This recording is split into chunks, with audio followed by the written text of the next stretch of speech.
ماشاءالله ډاکټر صاحب یو بل سوال چې راځي دغه موږ عموما د کوچنیانو سره ډېر زیات امیدونه وساتو خو بعضې کله دغه اولاد چې دی دا نافرمانه وخیږي یا که موږ دا ویلی سو چې په کوچنیانو کې د نیګیټیویټي چې موږ منفي اثرات ډېرو ته وایو دا په دې کې څنګه راسي مختصر ټکو باندې داسې دي چې په ډاکټري په حساب باندې یو سړی هم منفي نه دی که دی روغ چې که دی روغ نه دی نقصان پېښ سو ماشاءالله اوس خبره دا ده چې په یوه کور کې یو سړی چې دی هغه فوتګي کېږي د دا ګردو زړه یو ډول نه ده د دای ګردو جذباتي لګاو لغه سره یو ډول نه دی دغه ډول چې په هغه کور کې یا په کم کې چې د کم الګ چې کم پرورش کوي یا کم بچی پرورش کوي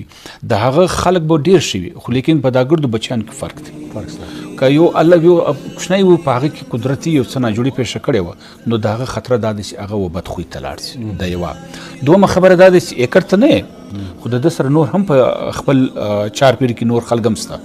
دی نه وي چې د هغه سړي اثر ورباندې ډېر چې منفي وي د هغه هلک اثر ورباندې چې هغه منفي وي یا د هغه په زړه کې داسې خواهشات وي چې هغه په شروع کې یا په مابین کې مور پلار نه ورپر کړي یعنی ور دغه مطلب یې نه ورښولی ډېر خواهشات وي د هر عمر مطابق خپل خواهشات د هغه دپاره دا دي چې مور پلار څنګه به پوهېږي چې دی په خپله له کوچنیوالو بلوغت ته تللی دی نو هغه په دا پوهېږي چې په پلاني عمر کې زما کوم خواهشات نو په کار دا دی چې هغه خواهشات هغه مطابق ورپرسي یو کستایاتو